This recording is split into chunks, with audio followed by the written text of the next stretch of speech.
My father burned my belongings to teach me a lesson, and he expected me to thank him for it.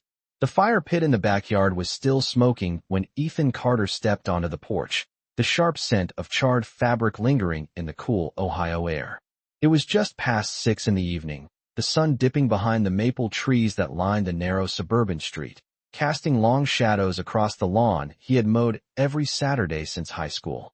A small pile of twisted metal hangers and blackened picture frames lay in the grass, warped by heat, unrecognizable except to him. Robert Carter stood with his arms crossed, jaw tight, as if he had just completed a necessary household chore. He didn't shout. He didn't curse. He simply said that sometimes a man had to strip away distractions so his son could understand responsibility.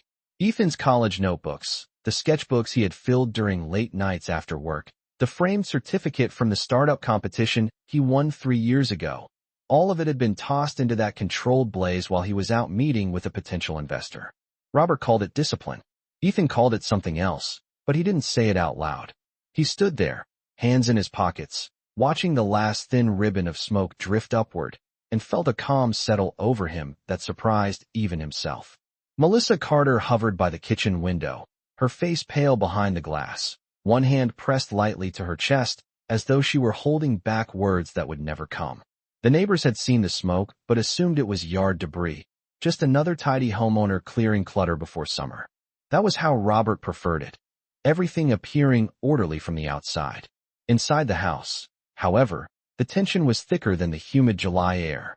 2 days earlier, Ethan had told his parents he was moving out for good, leasing a small office downtown, and putting the final savings he had into his own tech consulting firm. Robert had listened in silence, forks suspended midair over a plate of pot roast, then asked a single question. How much of that money had come from living rent-free under his roof? It wasn't a question. It was a reminder. Robert believed that providing shelter gave him permanent authority, that every square foot of the 2-story colonial on Hawthorne Drive was proof of his sacrifice and therefore his control.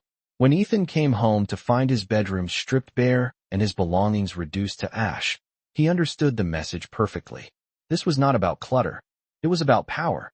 Robert wanted to show him that nothing he built could stand without his approval. But as Ethan turned away from the fire pit and walked past his father without a word, something subtle shifted. He did not argue. He did not defend himself. He did not ask why.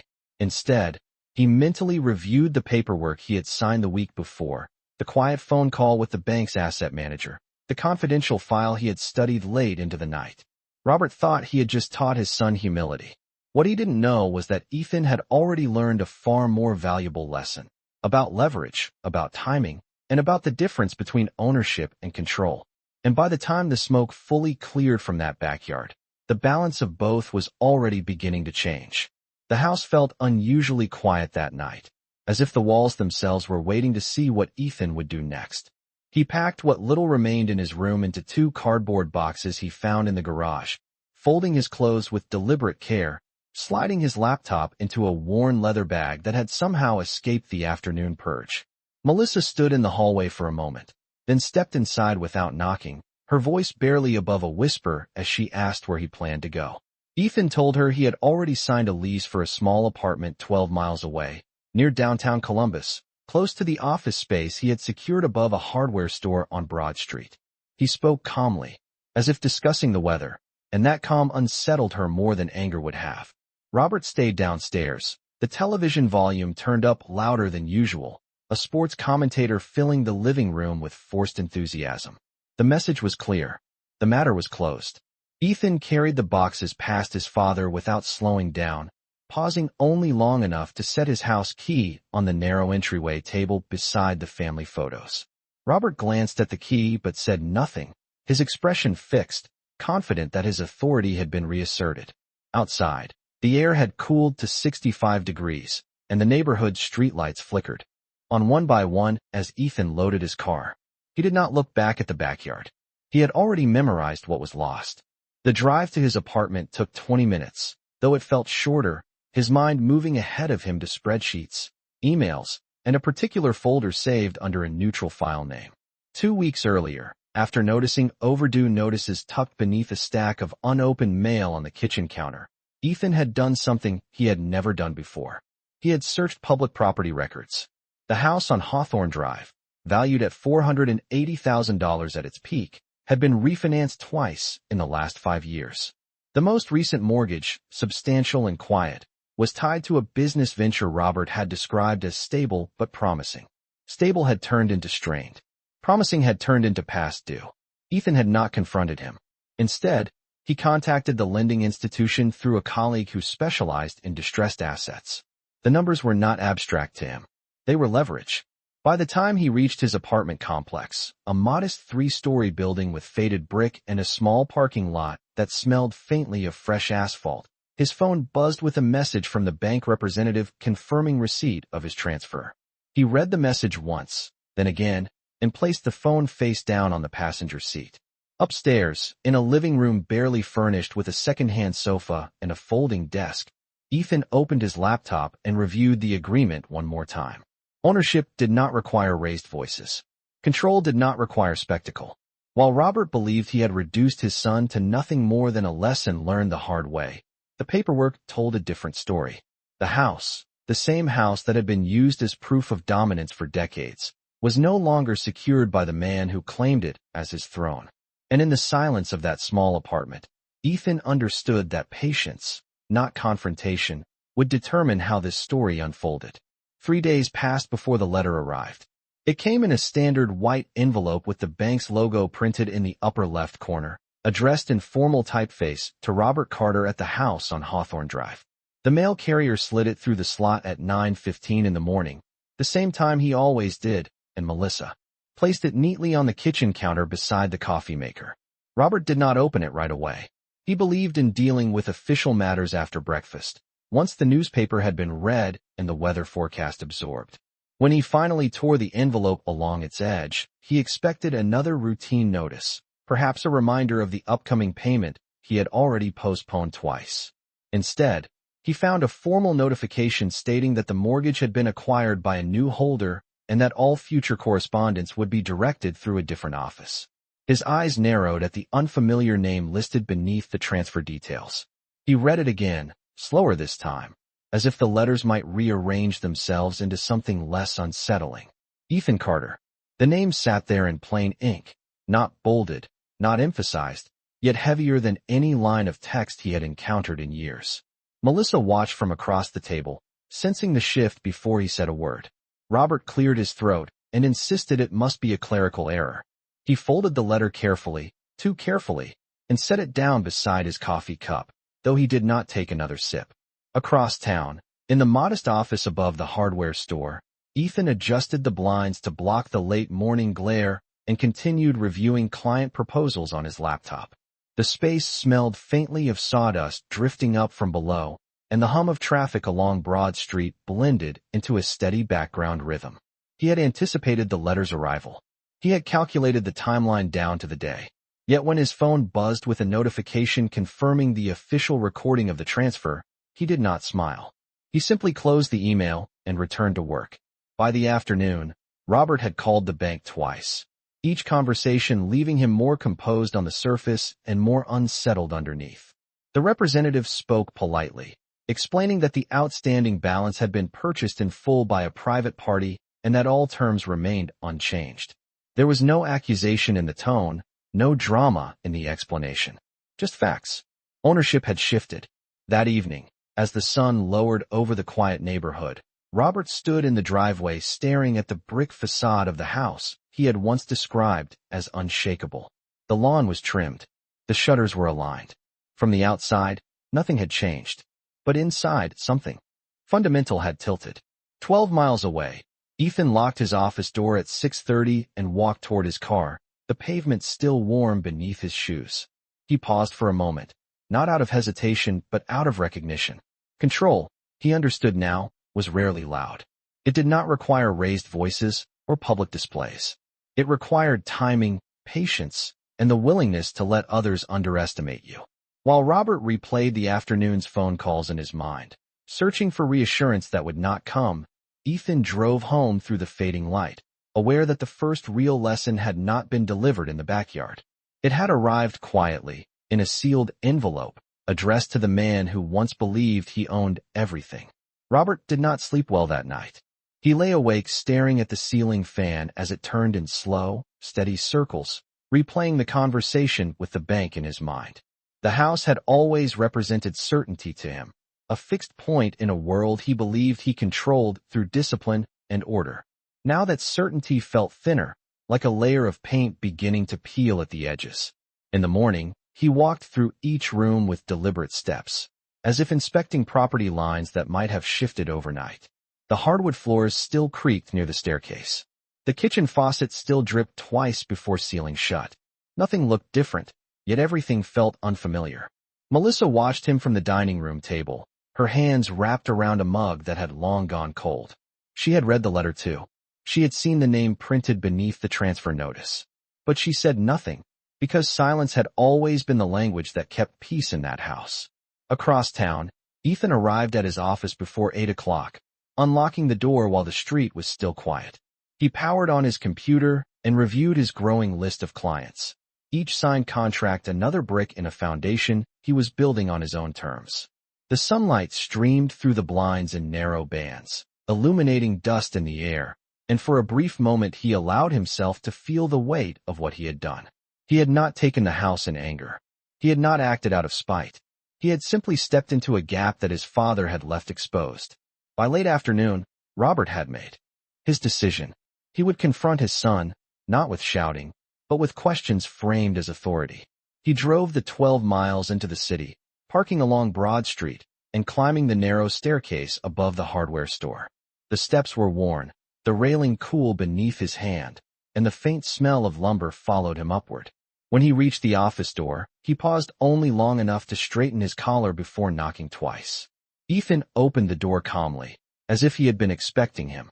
The room was modest but orderly, a desk positioned near the window, a whiteboard filled with projected revenue numbers, a single framed photograph of the Hawthorne Drive house taken years ago before any of this had begun. Robert stepped inside and glanced around, taking in the simplicity of the space. He asked, in a voice that aimed for control but carried strain, why his name appeared on a legal document tied to the mortgage. Ethan did not raise his voice. He did not defend himself. He explained, evenly and precisely, that the loan had been purchased through proper channels and that all terms remained intact. He assured his father that no immediate changes were planned. The words were factual, not emotional. That restraint unsettled Robert more than confrontation ever could. For the first time, he was not the one defining the rules of the conversation. He stood there in the small office, realizing that authority based on assumption was fragile. Ownership based on paperwork was not. And as he looked at his son across the narrow desk, he understood that the lesson he intended to teach had taken a direction he had never anticipated. Robert left the office without slamming the door, but the silence that followed him down the staircase felt heavier than any outburst could have been. He drove back to Hawthorne Drive with both hands gripping the steering wheel, eyes fixed on the road, as if discipline alone could restore the order he believed had slipped. The late afternoon sun cast long shadows across the neighborhood lawns, and children rode bicycles along the sidewalk, unaware that inside one particular house, a quiet shift in power was unfolding. Melissa was in the kitchen when he returned, slicing apples for a pie she had started earlier that day. She looked up as he entered, searching his face for answers he had not yet formed into words. He placed his keys on the counter more carefully than usual and told her that Ethan had acted within his legal rights. The sentence sounded foreign in his mouth. Legal rights had always been something he explained to others, not something applied against him. Melissa did not respond immediately. Instead, she wiped her hands on a dish towel and asked a simple question. What now? Robert did not have a clear answer. For years, his authority had rested on assumption, reinforced by routine and habit. The mortgage had been a private burden he believed he could manage quietly, a temporary bridge to a future deal that never materialized. He had refinanced the house twice, each time telling himself it was strategic. Now that strategy had placed ownership in his son's hands. That evening, he walked through the living room and paused at the fireplace mantel where framed photographs lined the edge. There was Ethan at age 8, holding a Little League trophy. Ethan at 16, standing beside a used sedan Robert had helped him purchase. Ethan at 22, shaking hands at his college graduation. In every image, Robert stood slightly behind him, a steady presence, guiding, correcting, shaping. He had believed that guidance justified control. 12 miles away, Ethan sat at his small kitchen table in the apartment, reviewing monthly projections under the soft glow of a single lamp. The numbers were steady. His clients were paying on time. The mortgage payment, now redirected through him, had already been logged in his spreadsheet. He did not plan to remove his parents from the house. That was never the goal. What he wanted was equilibrium. For the first time in his life, he held a tangible piece of leverage that did not depend on approval. When his phone buzzed with a text from Melissa asking if they could talk the following weekend, he stared at the screen for a moment before replying that he would come by on Sunday afternoon. He understood that this was no longer about property alone. It was about redefining boundaries that had been blurred for decades. Back on Hawthorne Drive, Robert turned off the living room lights and stood in the dim reflection of the front window, seeing not just his house but the structure of authority he had built around it. He realized that control enforced through fear of loss could be reversed by the very thing he had underestimated: patience. And as the house settled into nighttime quiet, he understood that the conversation ahead would not be about punishment or pride. It would be about terms, and for the first time, he would not be the one setting them. Sunday arrived with a thin layer of gray clouds stretching across the Ohio sky, the kind that muted the sunlight without promising rain. Ethan drove the familiar 12 miles back to Hawthorne Drive, passing the grocery store where he had once worked part-time and the gas station where Robert used to insist on paying in cash. The neighborhood looked unchanged, trimmed hedges and American flags fixed to porch columns. But as he pulled into the driveway, he felt the quiet weight of transition settle over him. Melissa opened the door before he could knock, as though she had been waiting just behind it, and stepped aside to let him in. The air inside carried the faint scent of cinnamon from the pie she had baked earlier, a small attempt at normalcy. Robert stood in the living room near the fireplace, hands clasped behind his back, posture straight but less rigid than before. No one mentioned the backyard. No one mentioned the smoke that had once drifted above the fence line. They sat at the dining table instead, 3 chairs occupied, one empty at the head, as if even the furniture understood that something had shifted. Robert began by stating that he had reviewed the documents thoroughly and that he understood the legal structure of the transfer. His tone aimed for authority, yet there was an undercurrent of recognition beneath it. Ethan listened without interruption, his expression neutral, fingers lightly resting on the edge of the table. When he finally spoke, his voice was steady. He explained that he had no intention of forcing immediate changes, no desire to uproot them or rewrite the past. The mortgage payments would continue as scheduled, but through him. The terms would remain clear, transparent, and documented. Melissa exhaled softly, a sound almost too quiet to register, as though a tension she had carried for years had begun to loosen. Robert asked what Ethan expected in return. It was a direct question, stripped of sarcasm. Ethan considered it carefully before answering. Respect, he said. Not obedience. Not approval. Simply acknowledgement that decisions about his life would no longer be subject to control through fear of losing shelter. The word respect lingered in the room, simple yet heavier than any financial figure. Robert did not respond immediately. He looked around the dining room, at the polished wood surface he had refinished himself decades ago, at the walls he had painted in neutral tones to reflect stability. For the first time, he seemed to understand that stability built on dominance could fracture quietly.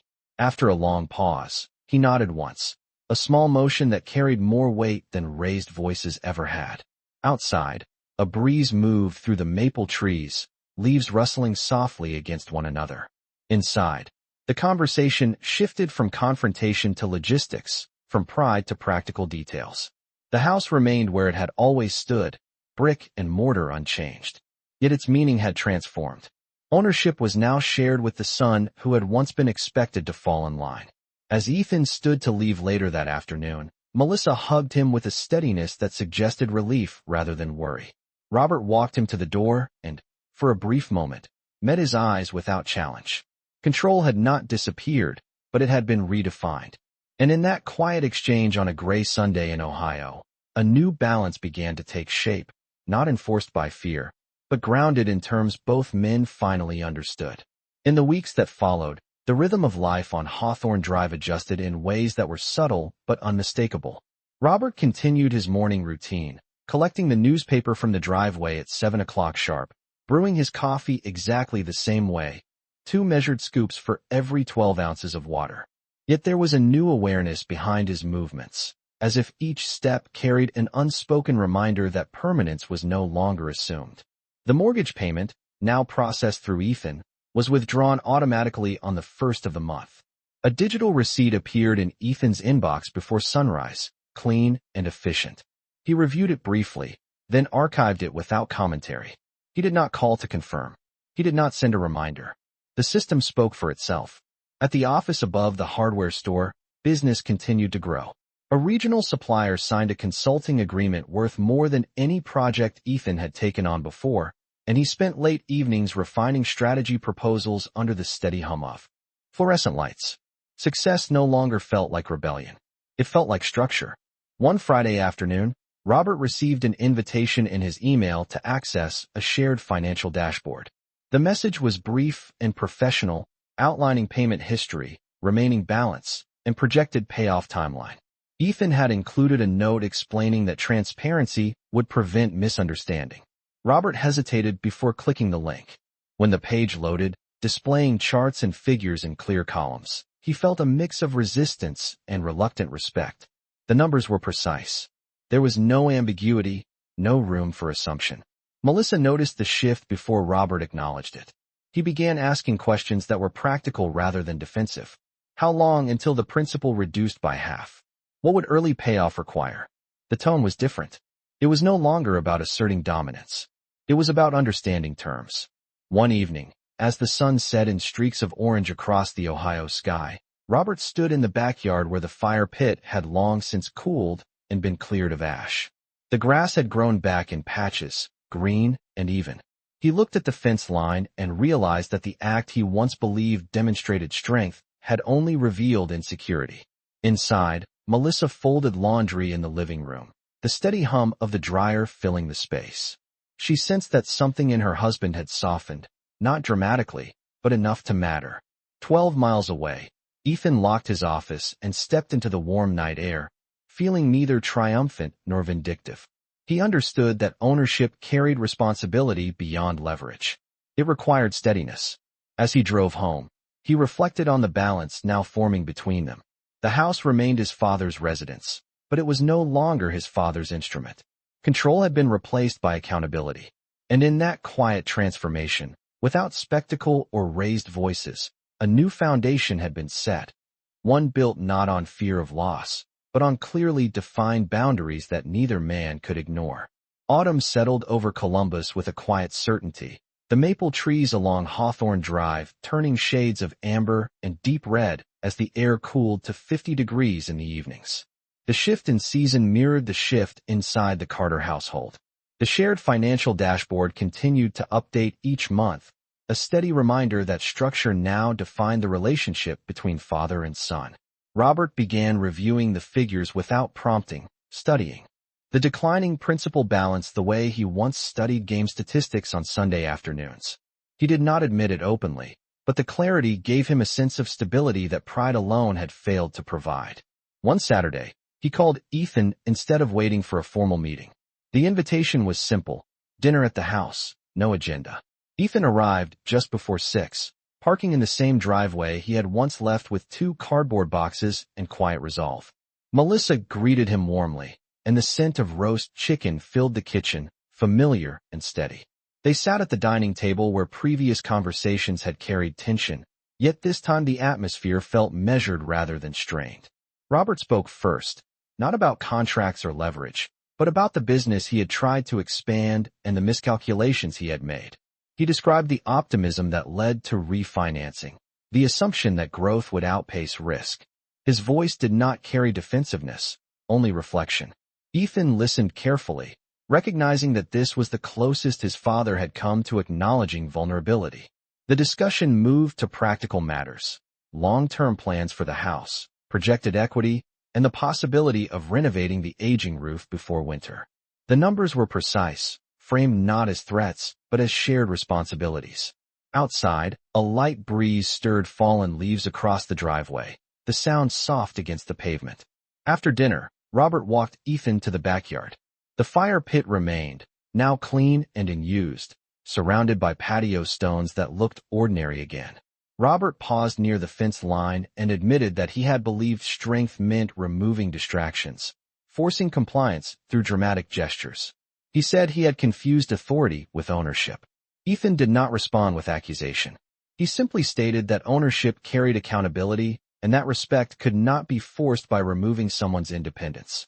The words were calm, almost clinical, yet they carried more weight than confrontation ever could.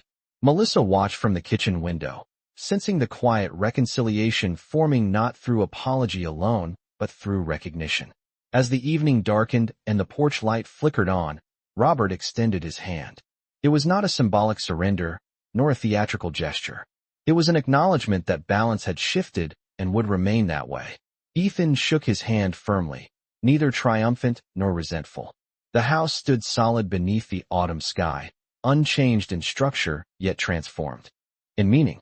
What once served as proof of dominance had become a shared responsibility defined by clear terms. And as Ethan drove back toward the city, passing under streetlights that cast long reflections on the road, he understood that the true lesson had not been about property at all. It had been about redefining power through patience, precision, and the quiet strength of boundaries that no fire could undo. Winter arrived quietly in Columbus, coating Hawthorne Drive with a thin layer of frost that shimmered under the early morning light. The maple trees stood bare now, their branches stark against a pale gray sky, and the house at the center of it all remained steady, brick walls unchanged, windows reflecting the stillness of the season. Inside, the rhythm of daily life had settled into something measured and deliberate. The mortgage balance continued to decline month by month, each payment recorded with quiet precision. Robert had begun keeping his own notebook beside the shared dashboard, writing figures in careful handwriting, calculating projections with a discipline that no longer felt defensive but focused. The numbers were no longer symbols of control. They were markers of responsibility. On a cold Saturday afternoon, with the temperature hovering just above 32 degrees, Ethan returned once more, this time not for negotiation or clarification but for conversation. Melissa had prepared coffee and set 3 mugs on the dining table, steam rising gently into the warm air. Robert joined them without hesitation. There was no tension in the way he sat down, no guarded posture. He spoke about the roof repair estimate he had obtained, explaining the contractor's bid in clear detail. Ethan listened and agreed to split the cost, not as a favor, but as an investment in shared equity. The discussion moved naturally, grounded in practicality rather than pride. Afterward, they stepped onto the back porch, the wooden boards creaking lightly beneath their boots. The fire pit sat dormant under a thin dusting of snow, its stones quiet and unremarkable. Robert looked at it briefly, then shifted his gaze to the yard beyond. He admitted that for years he had believed authority required demonstration, that discipline meant proving strength through decisive action. What he understood now was that strength did not need display. It required consistency. Ethan nodded, not in agreement alone, but in acknowledgement of growth. The lesson between them had evolved beyond ownership and leverage. It had become about boundaries respected rather than imposed. As the afternoon light faded and the sky deepened into a cold blue, the house seemed less like a symbol and more like a shared foundation. Ownership remained documented, clear and indisputable, yet it no longer defined their relationship. Instead, it had rebalanced it. When Ethan prepared to leave, Robert walked him to the driveway without hesitation. The air was crisp, their breath visible in the cold, and for a moment they stood side by side, not as adversaries negotiating power, but as 2 men understanding the structure that now connected them. The streetlights flickered on as Ethan drove away, illuminating the quiet neighborhood in soft amber light. Back inside, Robert closed the door gently and stood in the living room, aware that the house felt different not because its walls had changed, but because the terms within them had. Control had given way to accountability. Authority had been replaced by mutual respect. And in that quiet transformation, without spectacle or confrontation, the true lesson had settled into place, steady and enduring. like the house itself beneath the winter sky.